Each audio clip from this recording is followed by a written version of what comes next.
Hello. How are we doing? Good, good. Glad you brought the energy. This is the final reading in the 2021 Visiting Writers Series. I think everyone knows that before this we hadn't had in-person events in basically 2 years. And you know, this interesting thing kind of happened when we ported the series to remote for the pandemic. Our local attendance went way down, which I think was kind of understandable, right? It was a weird time for everybody, but suddenly we had like hundreds of out-of-town audience members at all the remote readings. It was really cool to be suddenly like broadcasting our little reading series, you know, all over the world. And I guess, you know, it felt like it had some downsides, like we didn't get to really like celebrate Gabe Bump's like homecoming for his big novel, and we didn't get to properly welcome Cynthia Cruz and her first visiting term here, but you know, felt like we kind of gained something, but then we didn't really know what to expect when we resurrected this thing in real life. And yet, you know, it's been really the highlight of my semester, these 4 readings with you all. All the writers have had great conversations with the undergrads in the Living Writers class. Thanks to Rochelle and Rabia for the superb interviewing there. You know, what's happened? We've wept with Ocean and Peter at the sublime sonic qualities of the lyric. We've laughed at the dark humor in Sabina's Human Zoo. We've been collectively hypnotized by the visual and aural qualities of Santi Fraser's poetry. And tonight we welcome Dinaw Mengestu to read from his MacArthur winning work. So I just wanted to say it's been really nice to be back here with you all. And thank you for coming out and supporting writers and, you know, just being a part of this community. Like, this is the thing, right?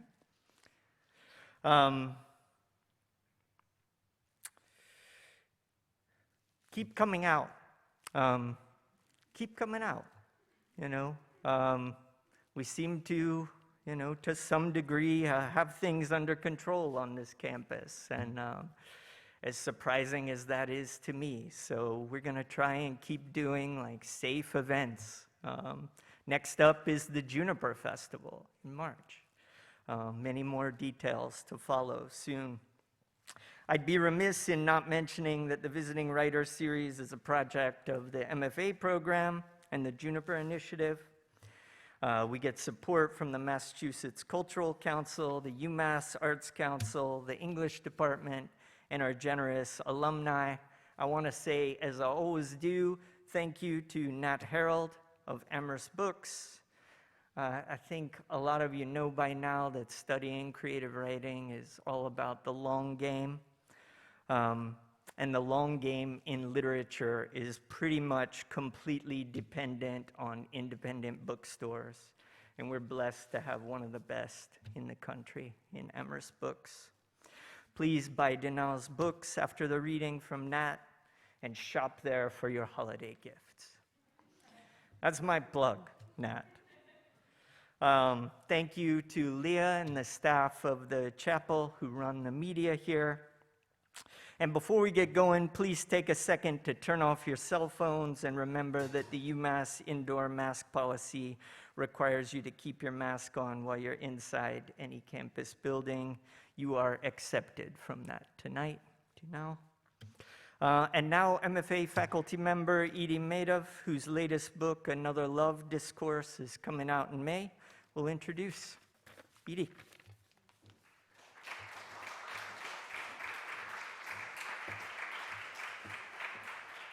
Hey, you guys. It is really nice to be here.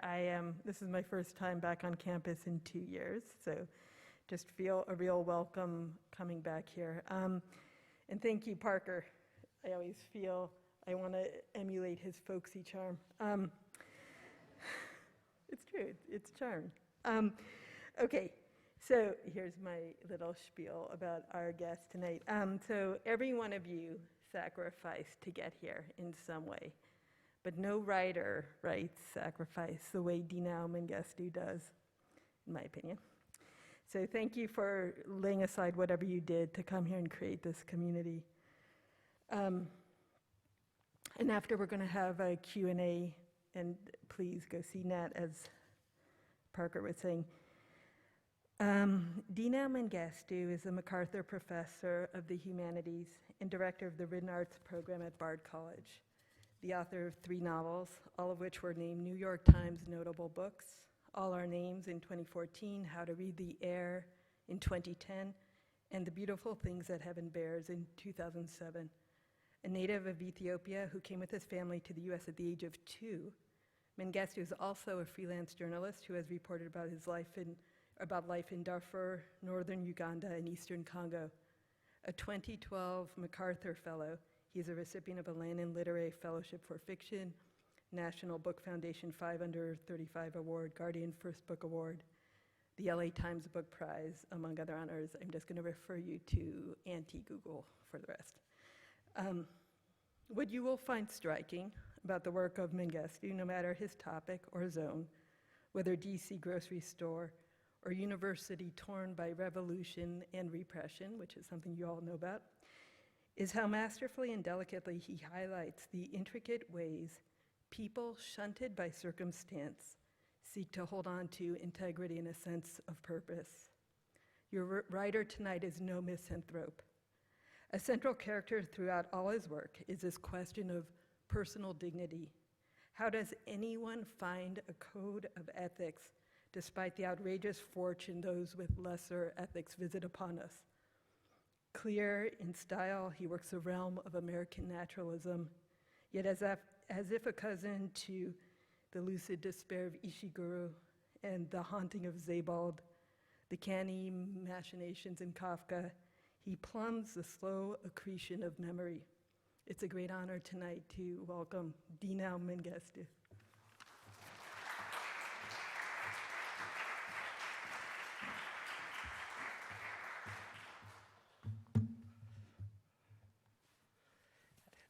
Hello, everybody. Thank you very much for that wonderful introduction. Well, Parker was talking so eloquently about weeping with Ocean and Peter and being hypnotized by Sabina. Part of me kept thinking he was going to say, and then we were disappointed by Dinaw. And then I realized the sort of desire for alliteration sometimes gets in the way. So tonight it's a new thing, right, where I don't actually have a new book yet to read from, but I'm going to read from the book that I think I'm just about done with. And which means I'm reading from an iPad, because the thing that I think I'm just about done with has been in progress for many years now. And I keep imagining I'm at the end. And I think I actually really am at the end. Enough so where I've decided to go on adventures like this and read what no one has actually ever read before, and that only exists. I think I've only printed it out once. So it's just like this seemingly fictional document. But it also means that you're in the process of still kind of figuring out what the narrative actually is. And you haven't quite learned how to concisely describe the different stakes of the story. But what I will say, it's a novel that's narrated by a man who's returning home, and a close family friend that he's gone back home to see has recently passed away. So the section I'm going to read from now happens some point early in the book, and it's him describing the journey that he makes from Paris. He's supposed to be going from Paris to Washington, D.C., but instead decides to stop halfway in Chicago. So I'm going to read from there, and then happy to take questions afterwards. I'm happy to have a debate, too, about the possible title, which is still unsettled, along with many, many other things. So, I have to get that. All right. It was a 7.5-hour flight from Paris to Chicago. Long enough, I thought, to rest and wake up with the necessary energy to drive straight across the Midwest. My mother and I had spent 1, maybe 2 years in and around Chicago when I was a child, but as far as I knew, neither of us had ever returned. When I asked her about that time, she had insisted that I was too young to remember anything from that period in our lives. "You were just a baby," she had said. "You don't remember anything." I never argued with her, even though I did have memories, however vague, of a 2-room basement apartment somewhere in the city that we must have lived in. There were other images as well of sitting alone in the back seat of a car staring at miles and miles of flat fields of soy and corn. And there were also pictures that S had kept and that my mother most likely would have denied as existing, of the two of us sitting at a roadside ice cream stand, surrounded by long green stalks of corn, with our arms stretched wide, as if a child had just asked us, "How much do you love me?" Excuse me.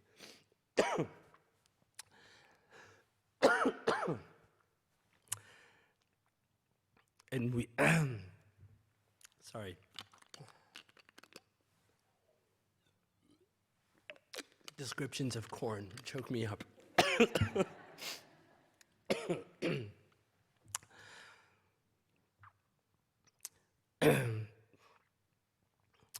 As if a child had just asked us, "How much do you love me?" And we had responded with our arms, "This much." There are pictures of us in the city. Oh my gosh, so sorry.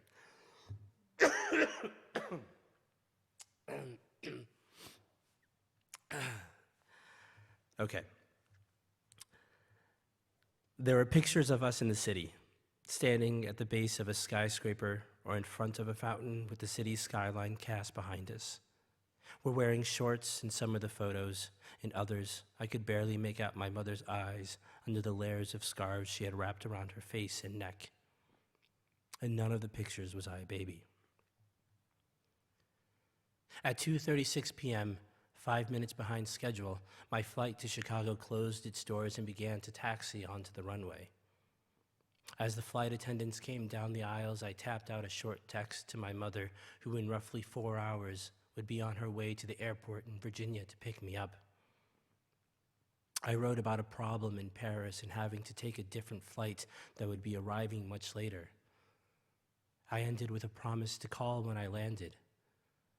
By the time the flight attendant reached my aisle, I turned off my phone and was tucking it safely into the bottom of my bag.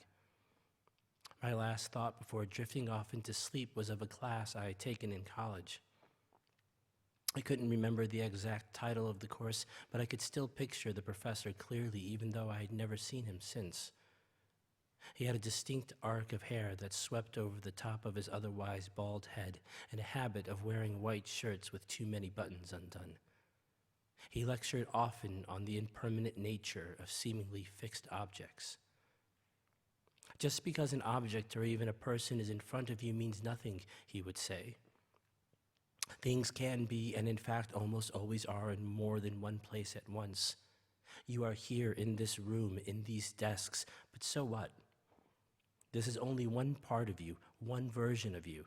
If I ask you, where are you? You can say, I'm in a classroom listening to some crazy man talk. Or you could be honest and say, I'm in my bed, thinking about. At the start of the semester, he turned off all the lights in the room and had us close our eyes and describe out loud where we wished we were. I wish I was at home with my mother. I wish I was asleep in my dorm room. I wish I was on a beach. I wish I was with my boyfriend, girlfriend, lover, partner, with my little brother, grandfather, father, with my dogs, cat, anywhere but here. When he turned the lights back on, he said, now you know why I don't take attendance.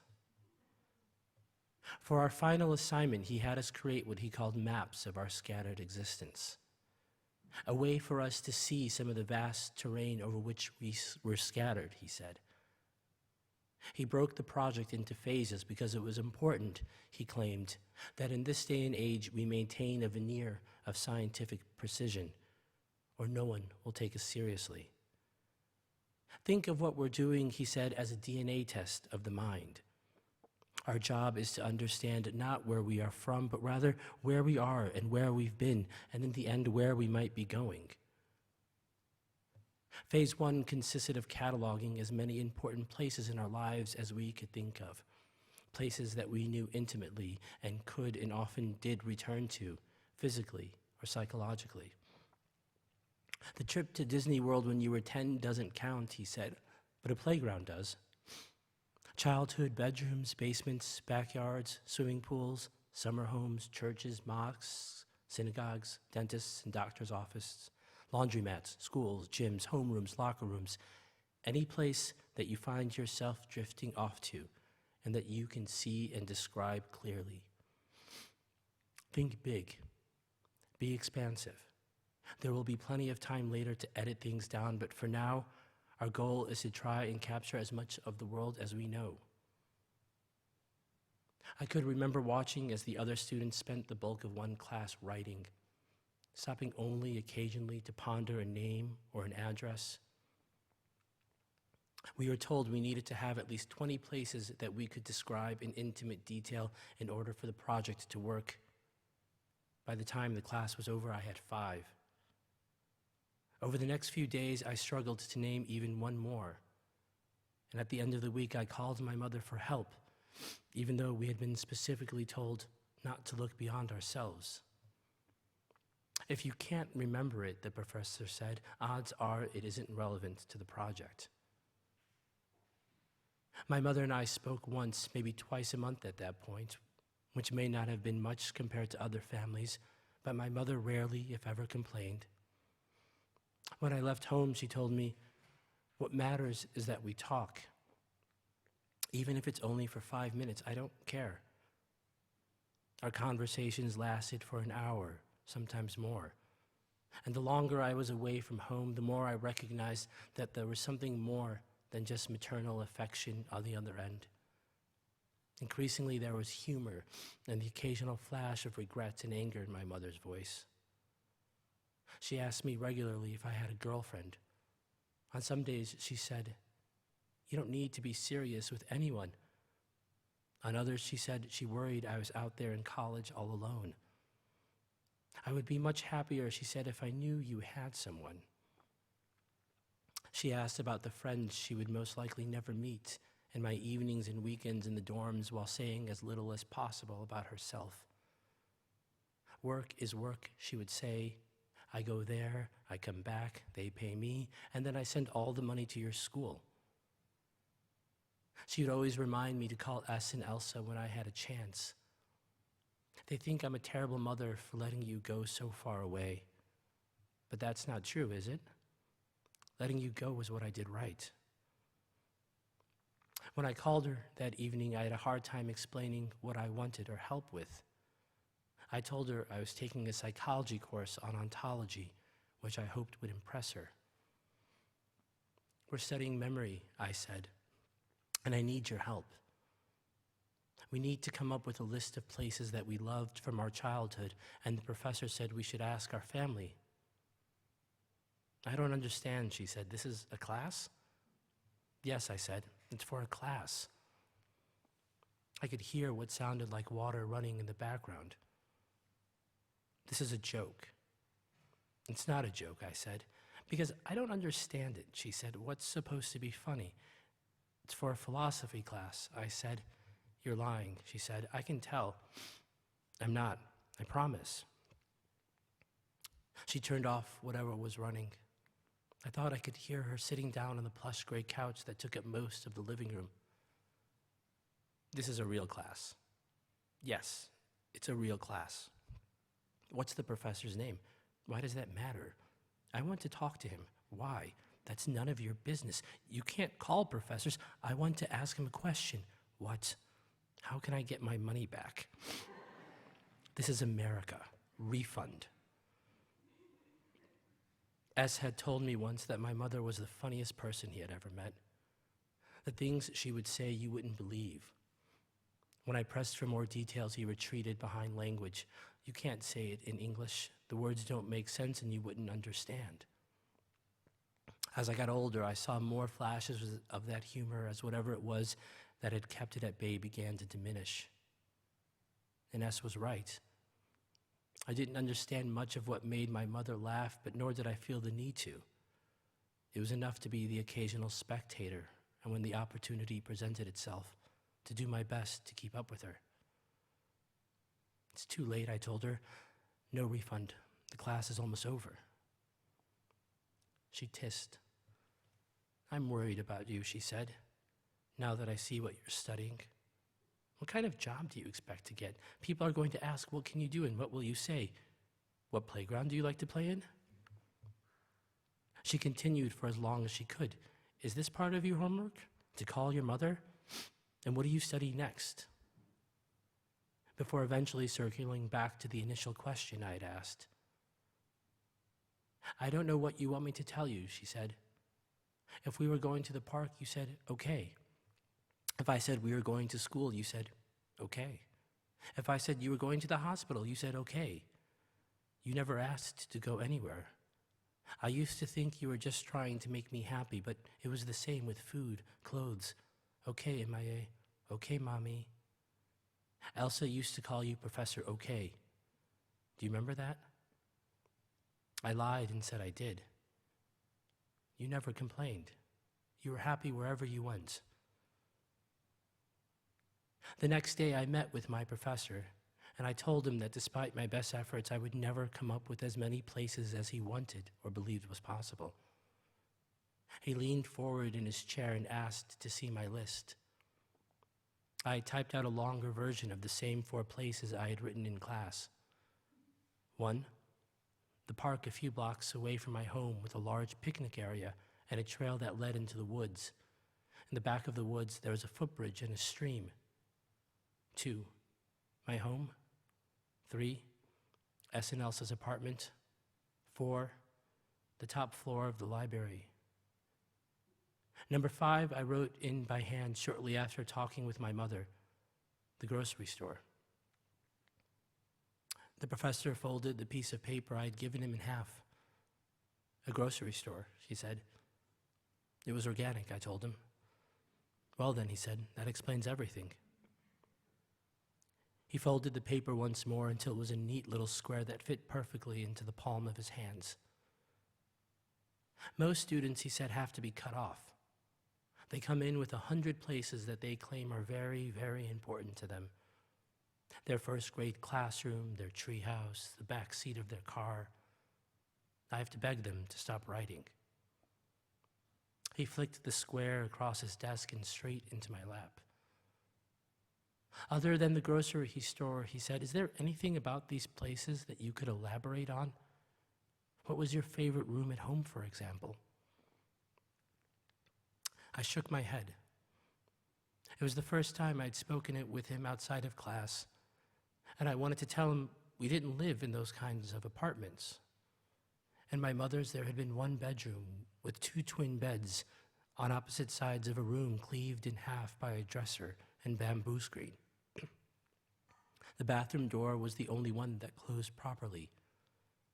We spent all but our waking hours in the living room and kitchen. The same had been more or less true at us in Elsa's apartment, except there I slept on the couch and could hear them whispering once they thought I was asleep. They were small apartments, I told him. He asked me to describe the town, the neighborhood, places that I went to after school. What was your neighborhood like, he asked. What kind of places did you hang out in after school? I wanted to tell him again that those were the wrong questions. They belonged to a version of America different from the one I had grown up in. We lived in apartment buildings surrounded by other apartment buildings, behind which were 4-lane highways that led to similar apartments. We went to school or work in the mornings and returned straight home at the end of the day. There wasn't much of a town, I said, and we spent a lot of time at home. I remember then the professor leaned back in his chair and said if I wasn't going to try, there was no point in having this conversation. Do you think you're the first student I've had with an unhappy childhood? You're not, he said. I wanted to tell him once more that he was speaking the wrong words, that I didn't live in the world of happy and unhappy childhoods, happy and unhappy families. We worked. We did what we had to do and never considered other options. He went on to say something about embracing the good and the bad, the yin and the yang. I could hear my mother's voice whispering over my shoulder, "What is this crazy man talking about?" He must have caught me smiling because he finally looked directly at me and asked, "Are you following me?" I nodded yes. "I understand," I said. "Mix the good and the bad." He asked me where my family was from. I told him my mother was from Ethiopia. "And your father?" "From around the same area," I said. He swiveled in his chair. "Believe me," he said, "I know what it's like. Last year, I had a student from Iraq in my class, another from Pakistan. You would never believe the things they lived through." I wanted to tell him that I knew what it was like as well, that I had sat in similar chairs in front of other teachers in offices that were larger and smaller than his, and had smiled and nodded politely when told of the friend, the cab driver, grocery store clerk, former student, neighbor, who, like my mother, had lived a life that was somehow impossible to believe in. "You're right," I told him, although about what I was uncertain. "It's difficult," he said. "Yes," I told him, "it has been." We nodded, I suppose in agreement, and I stood to leave. As I opened the door, he half mumbled, "Don't be afraid to get your hands dirty." I responded right away. I turned and raised my palms so he could see them. "I was born with dirty hands," I said. I left before I could see his reaction. I wandered the campus, wondering if I had mocked him or offended him. Later that afternoon, I told my friend Claire about the exchange. "Why would you say that?" she asked me. "I have no idea," I told her. "And he really said, 'Don't be afraid to get your hands dirty'?" "He did, but I'm not sure he knew what he meant." She took my hands and placed them around her waist. She whispered into my ear, "So, you've got dirty hands. How dirty are they?" "Pretty dirty," I said. "Oh, that's what I like to hear. When was the last time you washed them?" "Never," I said. I've never washed them." We laughed our way onto her bed. Before undressing, she pointed to the bathroom. "Use a lot of soap," she said, "just in case you're telling the truth." It was only the third time we had slept together, and we found it easier to act as if we already knew that this was something we'd only half remember when looked back upon. At some point later that afternoon, it was time for me to leave. Claire had a class to get to, and so far we had always said our goodbyes on the same casual terms on which we met. But as she put her coat on, she asked me if I would wait until she returned. "I won't be gone long," she said. When she returned hours later, she found me half asleep with my computer open next to me. I had decided to rewrite my list of places, but so far had come up empty. Claire lay next to me and closed the screen. "Don't do it," she said.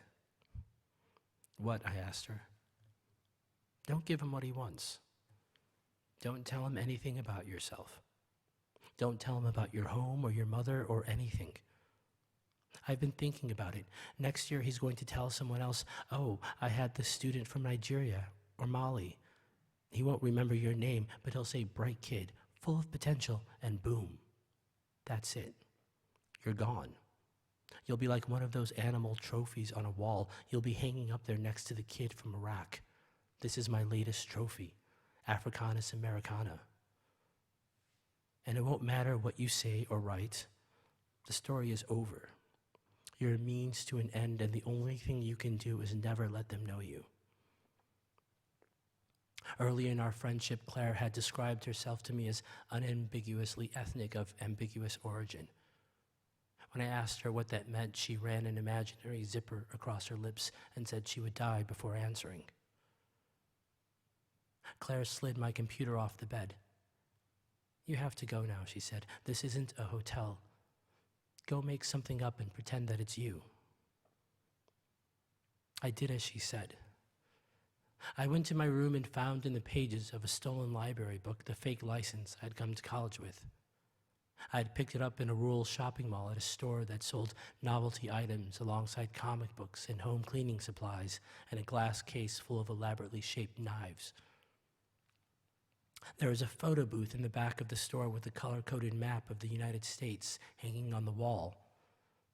A man explained that they sold costume forms of identification for entertainment purposes. He pointed to the states on the map, Illinois, Ohio, Colorado, and gestured to the phone books. He never said pick a name and address from the books themselves, but that was what I did. I chose Chicago. I opened the phone book to a random page near the end and with my eyes closed, landed on a name.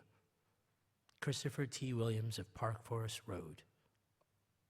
That was all the information I had or needed. My photo was taken, and 20 minutes later, a poorly laminated piece of plastic was handed over to me with a birth date 5 years before my own, and an address hundreds of miles away from where my mother lived.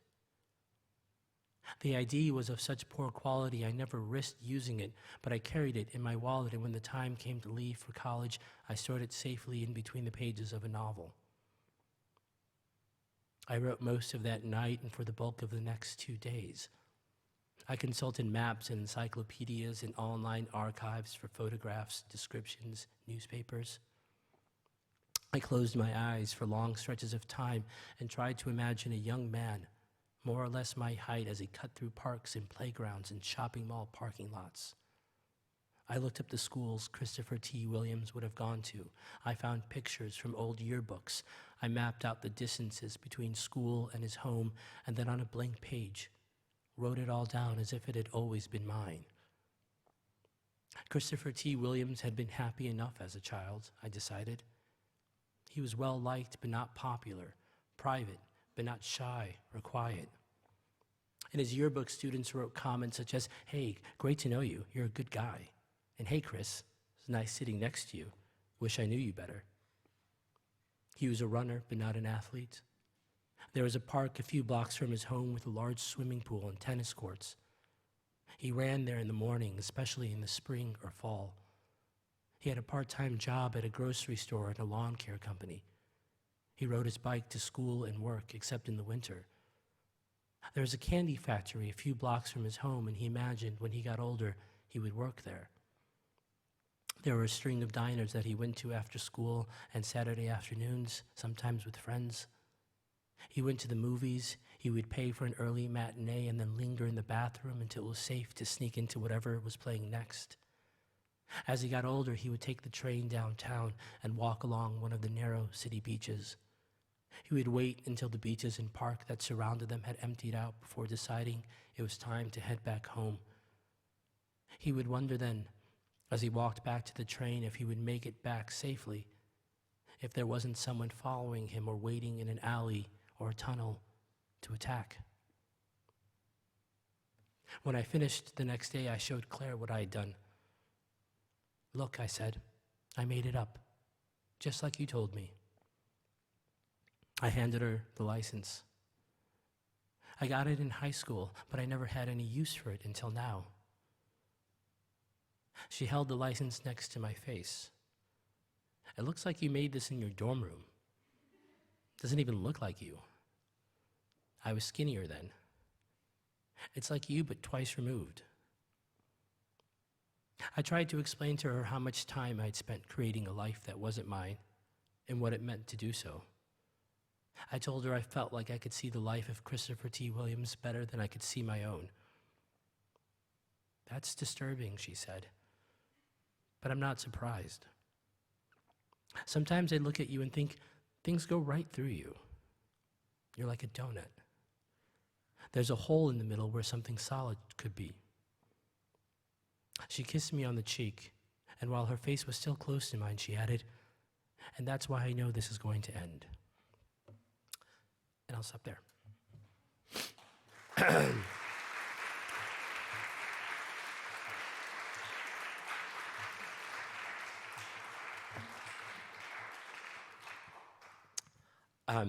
So, if anyone has questions about anything at all, I promise to answer them without coughing.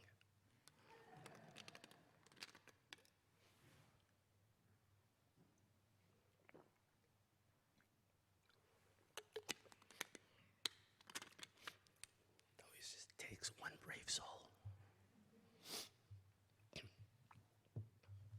Yes.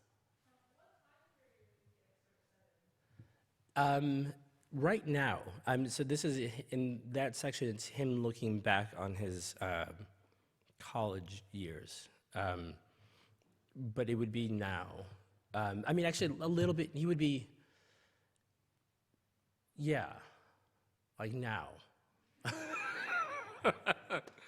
I think, obviously, some of what happens in that conversation with the professor definitely are things that I think are probably being, filtered through the conversations that are happening around us on campuses and in the larger culture.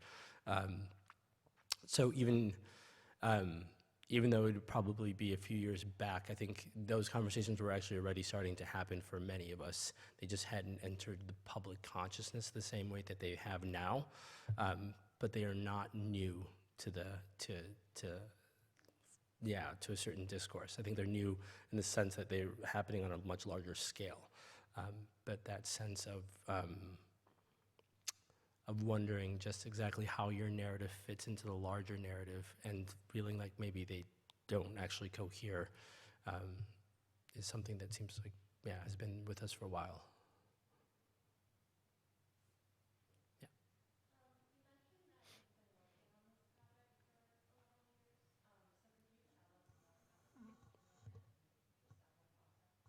Yeah, I thought you were going to say, could you tell us why? Given what you just read, it doesn't seem like it would take that long. Should be done by now. I agree. It has been. It's been a long time. Partly I think the book began in some ways and the start of the book is with the character going home and finding out that a close family friend has committed suicide. And I don't think that will change, so I feel comfortable saying that as a pretty definitive thing. And that part is based on something fairly true. A very close friend of my family's who I'd known growing up as a really just sort of happy and joyous man and a wonderful father, took his own life shortly before Christmas of 7-8 years ago.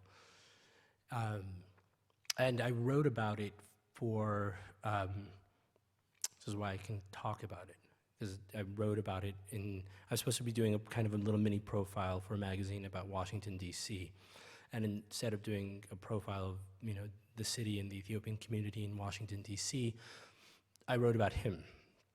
And his widow told me these wonderful stories about how they first met in D.C., and there was a period where, if you were an exile or refugee in America, D.C. was the only place to be for an Ethiopian, and singers from Ethiopia would come and perform there, and they met at one of these concerts, and he was a brilliant dancer and a really just charismatic man. And yet he had all of this, grief sort of stored very deep inside of him that some people were aware of, but never found expression. And to some degree, there was almost like an absence of a vocabulary that let that grief find an expression, right? There wasn't a discourse that you were sort of permitted to have that let you say that you weren't okay. And that some of those, and the reasons why are numerous, right? It's not just a simple question of Some of it definitely related to migration and what happened before coming to America. Some of it, connected to his life in America, which had wonderful qualities, a great community, wonderful children. So I think the book sort of begins there, trying to find, a way to bring not just that experience, right, but to like find a narrative space, right, that could let those multiple things exist, both the largeness of this community that surrounded him, the incredible amount of joy and sort of love that was there, and and also how that's just quite not always enough. Not only because of his own sort of personal struggles, but also because there was something within our community that just wouldn't see it, It's like it just wouldn't let it have a name. So that article was the first step to try to do that work, and then when it wasn't enough, then I think this book part of the book began to sort of emerge from there. And I think part of why it's taken so long, because then as that narrative, then I had to get distance from his life into a space where I could actually imagine something different, right? Where I needed to create characters who were connected to him, but also had an entirely separate history and world, because I don't have the authority or the right to take his literal biography. And getting to that point, I think, has taken time. And I think once I got to that space, which has been only in the past couple of years, the book has been sort of, generates its own energy and begins to kind of grow fairly organically, but it's taken a while.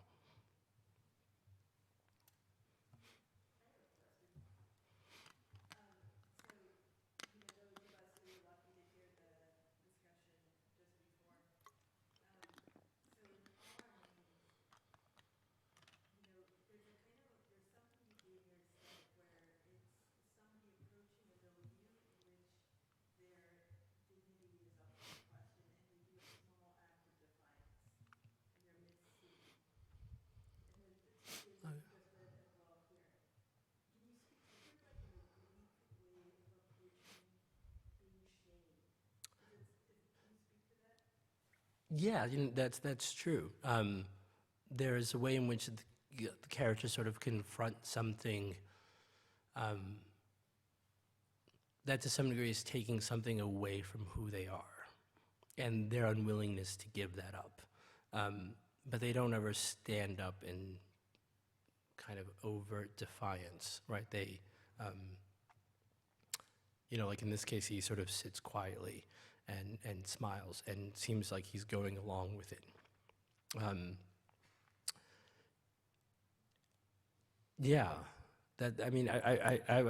was thinking about the same thing, that there's a way in which the characters retreat in the face of those encounters, which I think is oftentimes what does happen, that we can sometimes loudly and publicly declare our antagonism or the opposition to what's been happening, but I think there's something quieter that actually happens that no one witnesses, and that's that we retreat inside, and it's the thing that people don't see. It's this sort of small movement away from the rest of the world, and this mistrust that accumulates bit by bit that says, I'm not going to give you any more of me, and I'm going to pull back further and further, and retreat in ways that make it harder for me to be a part of that doesn't want to be a part of this discourse anymore, right? And it's a defensive mechanism. Something that I think I learned when I was quite young here, where I realized like my place in America was never going to be what my parents thought it was, and because they didn't understand or pretended not to understand, I think, the country, and my response was to just sort of deny it, right? It was to be like, then kind of like, fuck this, like I'm not here. And imagining myself as being, really just only belonging to Ethiopia or not having. So, I think that's where I'm making my own sort of pathology here. But I think it emerges from there, that sense that like we have these encounters and these experiences that that on the surface might not seem like a whole lot to others, but in fact have all of this residual consequences for the people who experience them. And there's no way to sort of measure those experiences or the consequences of those experiences because they don't explode in obvious ways, but yet there's like 1,000 steps being taken back constantly. And sometimes people don't witness that. And they don't witness the effects of that either. So, yeah.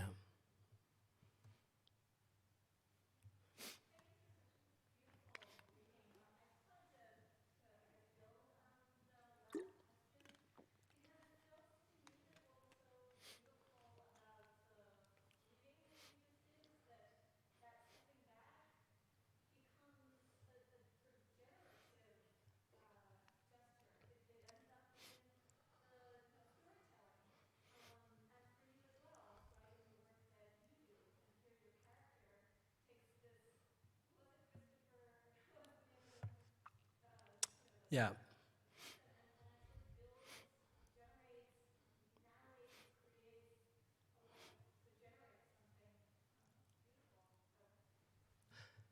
Yeah, no, I think that's the interesting sort of tension, right? That within that retreat, there is an opportunity for something to be made. And there's a story that's sort of born out of it. Because the narrative in itself is still so new, I was realizing that part of what he makes up though is a completely, it's a romanticized version of the narrative that he thinks this person probably wants, right? It's a version of a kind of American childhood that has all of these different sort of tropes placed and scattered around it. And it does create a story. I don't know if it creates a good story. I think it creates a type of story, and it's a type of story that is the one that is often the easiest to digest and consume. Because I think right now, at least in part of the story, he's closer to what his friend says when she says, "Never let them know you."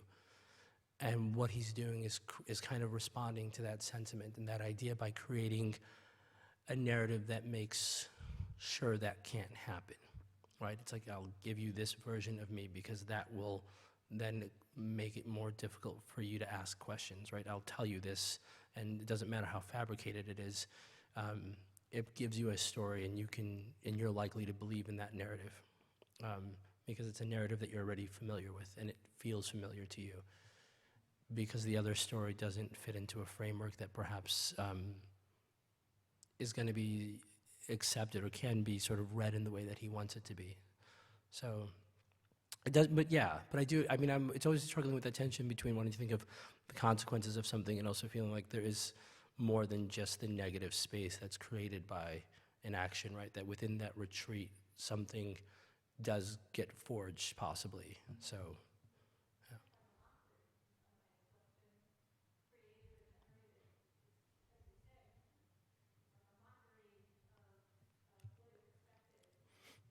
Yeah.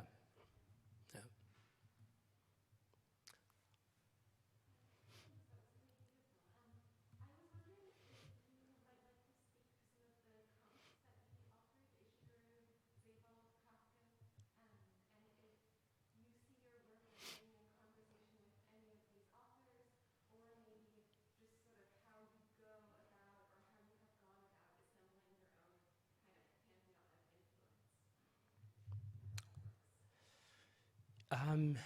Yeah, definitely. I mean, everyone that Ishiguro was. I really loved Ishiguro. Not that I don't anymore.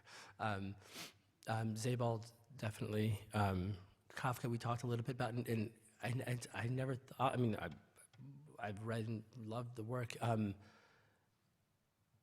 yet I haven't. I don't know. I have to think of that one more.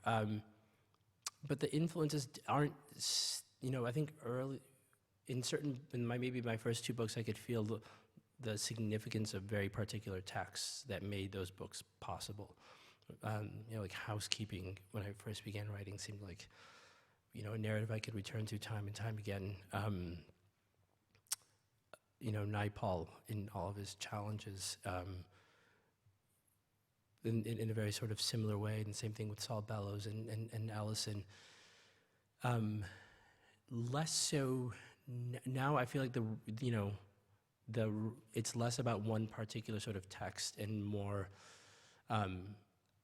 a lot about ideas. I don't know. I think a lot, maybe because I teach, and I spend a lot of time thinking about the relationship between the way a character sees the world and the way we narrate their lives, and a lot about ethics and aesthetics and the relationship between those two.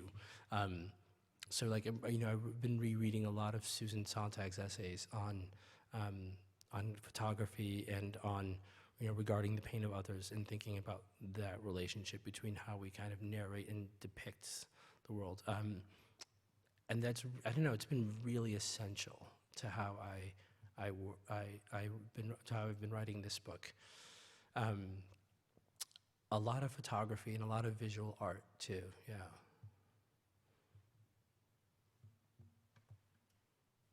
Yeah.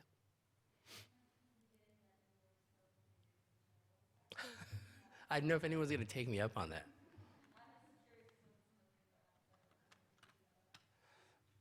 So one, I don't know, I feel like I'm gonna be nervous. We can take a vote if anybody wants. I think the working title is, There's So Much I Want You to Know.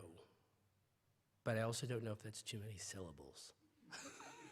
I spend, every time I see a book title now, I literally count the number of syllables. I'm like, oh yeah, they got away with that one. And I try to figure out how many copies did it sell. I'm like, oh, you see, that probably wasn't the way to go. Less is more.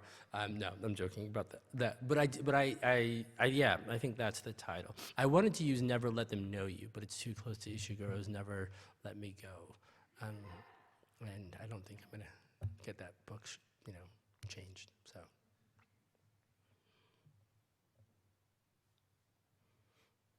Yeah. I don't know if they will, though. It seems like a promise I don't want to keep, right? And I feel obliged to really be honest. And I'm committed to the forgery. Yes.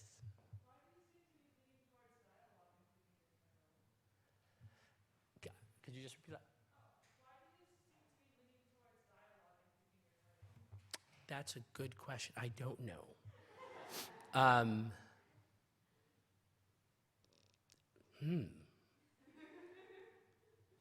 I think because of the dialectic, right? Because it is about an exchange, and so much of this narrative is about. There's a lot of dialogue in this book, and so much of it is about. Some of it is a lot of the dialogue is actually imagined and isn't happening, but it's about an exchange and wanting to have certain types of conversations, but feeling like you can't, and sometimes being, the fictional space being the space in which you can have the conversations that you wish you could, right? That you can have the exchanges that the real world sometimes doesn't afford you the opportunity, for whatever reasons, either because somebody actually isn't there or because the person can't hear you and they can't actually sustain that conversation. I feel like most of the conversations I really want to have with people in my life, I probably won't get to have. So yeah. That's a good question.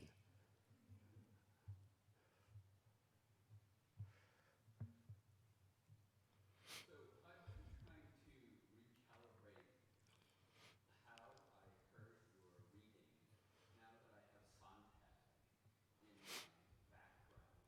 And I confess I'm having trouble sort of doing a recalibration. Can you help me out with this task? I'll try. The thing I think about a lot with, is I sort of work on sort of three parts with when you think of what happens, part of regarding the pain of others, is that there's oftentimes this sort of encounter with a particular sort of experience and tragedy, and then there's the way we choose to depict, and whether it's through images or through language, we create some sort of narrative form out of it. And for me, the challenge is how to create a narrative version of that experience that one doesn't isolate it into that particular moment, because that poses the sort of ethical problem that she notes, that once we say this happened to those people, part of why we do that is because it indemnifies us and it allows us to imagine those experiences as existing over there to that body of people, and we have no liability or relationship to that, right? We can actually feel bad, and that feeling of empathy that we imagine as being a good thing is actually the very thing that releases us from having a causal relationship or a dynamic relationship. The challenge is to create a relationship to an experience that isn't static, and that makes everyone liable, right? And how are we liable not only as the sort of consumers, but as the witnesses to that? Doesn't necessarily mean we bear responsibility, but just in the very act of noticing and thinking about it, we are liable in some particular way.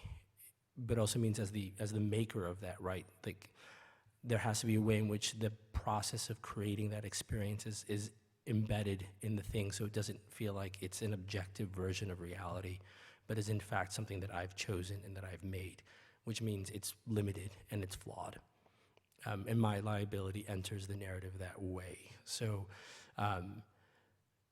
you know, and to some degree in that particular scene, it's like the characters acknowledging the artifice, which for me is always is a thing that I return to a lot in this text, is acknowledging that the thing is being made. It doesn't mean that it doesn't have meaning or powerful. And Sontag talks about the use of the metaphor, right? The use of the like. That it's not that this happened, but something like this happened. And that's, I think, a part of what that character's working and trying to do, right? He's trying to create a story. He's trying to get away, one, from a type of story that says these are the kind of these are the kind of narrative forms that you exist in, into something that's more, more conditional. Yeah. I mean, yeah, I don't know if all of those ideas are in that particular section, but they are a kind of a sort of a kind of guiding force throughout the book, I think.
It's good and difficult questions.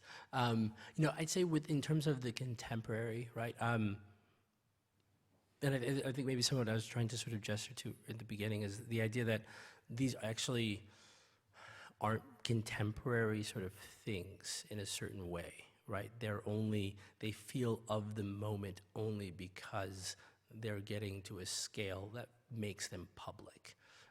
But in fact, the very sort of challenges of you know, how different narratives and lives fit into these traditions, and a resistance to that is something that I think has been experienced and sort of felt for a very long time. It just didn't generate enough noise to be sort of present and seen as being part. So you know, I think once upon a time I would have shied away from anything that felt like it was, you know, too aware and too conscious of the kind of our existence now as it unfolds. And I think I feel more comfortable moving away from that, partly because I think some of those important issues are actually, you know, have been around for a very long time. They just hadn't been framed in a way that let them be seen as kind of like long-standing, urgent questions that are existential, right? That aren't just a response to a particular moment, but are like deeply ontological in origin. They are about how we live. It's just that not all of us have asked them those questions the same way. So they do feel like they are both of the moment and have been there much longer than this particular moment, and will endure in ways that persist. I think if anything, I would have resisted and been uncomfortable trying to kind of bring them explicitly into a narrative, because I would have felt like they were too marginal.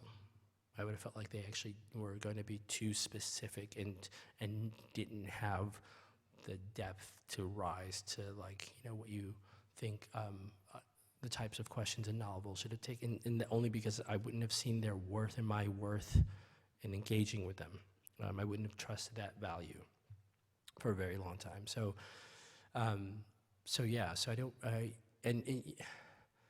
you know, and in terms of that relationship, right, between how one writer is positioned to another, you know, the challenge is always that, like, even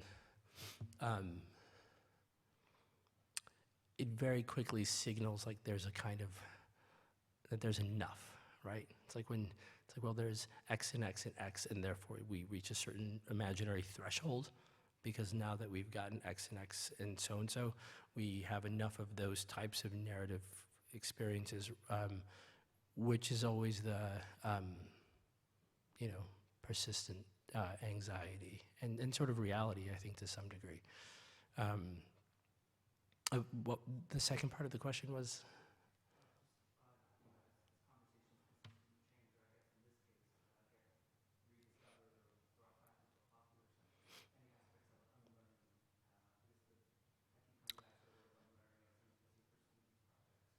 Yeah, I think so, without a doubt. I think over the course of writing this story, you know, there's a question that we had in the Q&A about sort of writing from within the empire that I wouldn't have been able to answer until sort of now, right, thinking about, because I feel now much more even explicitly conscious about whatever that you create, how it becomes consumed, and not only your, you know, the challenges you have to sort of, to the way you represent anything, but a kind of, just that fact that, like, that conversation is more, and I feel like it's forced me definitely in many ways into a deeper and more sustained interrogation of my own aesthetic and my own practice. Means sometimes I look back on definitely on things that I've written, I'm like, I wouldn't do that now. And that's important, and there will be things I'm sure that I'm writing now that I will probably later on look back and think of as actually, you know, limited in what they could do. And the best I can sort of hope for is to at least, like, try to be a participant in that conversation with myself, right? Knowing that I will fall short of that, and trying to be explicit in that awareness, right? And if, you know, I have a colleague who talks about, like, letting the narrative actually be, letting the process of making the narrative be present, right? So that way the reader actually understands that this is something that is made, and it's something that is made. It is also limited, and it is liable, and it's flawed. And that's a part of, I think, how that conversation becomes present in the text, right? I hope that understands, yeah. Anybody else with difficult questions I can't answer?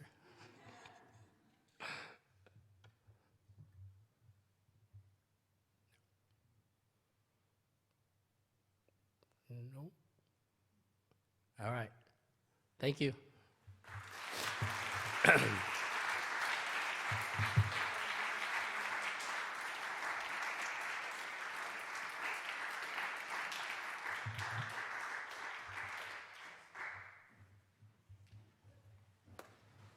Thanks so much, Dinaw. Not disappointing, not at all. I'm complete honesty. I'm sure you'll be happy to sign some books in the back, so please talk to Nat if you'd like to get one. And For those of you who may have heard that Martin Espada won the National Book Award in poetry, he'll actually be reading here at 5 p.m. tomorrow. If you want to come out and celebrate him. And next up for the MFA will be the Juniper Festival in early March. Headliners to be announced, returning alumni, MFA alumni to read. It'll be a good show. Look out for the word on that. And thanks again. Y'all have a good night. Bye.